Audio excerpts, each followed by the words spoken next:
2014 साली म्हणजे 16व्या लोकसभेत आणि 2019 साली म्हणजे 17व्या लोकसभेत भाजप मजबूत स्थितीत होती, स्पष्ट बहुमत होतं, एनडीएकडे 300 पेक्षा जास्त जागा होत्या.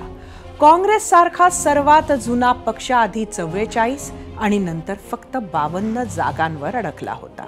सर्वच विरोधी पक्ष विखुरलेले होते, मोदींच्या झंझावातापुढे गांगारून गेले होते.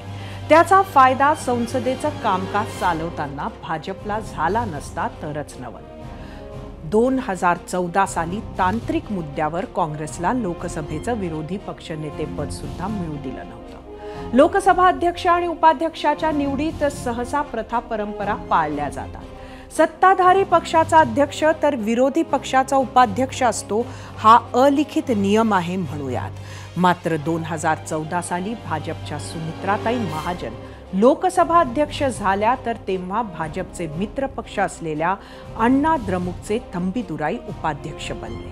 2019ला भाजपचे ओम बिर्ला लोकसभाध्यक्ष बनले, पण उपाध्यक्षपद पूर्ण 5 वर्ष रिक्तच ठेवण्यात आलं होतं.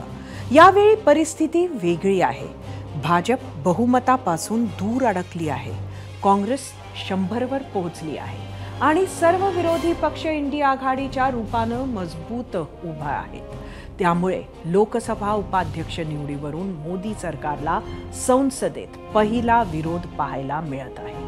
भाजपचे ओम बिर्ला लोकसभा अध्यक्ष होणार हे नक्की आहे, पण आजचा इंडिया आघाडीचा रेझिस्टन्स ही एक झलक आहे. मोदी सरकार समोरील वाट आधीच्या 2 टर्म एवढी सोपी नसेल.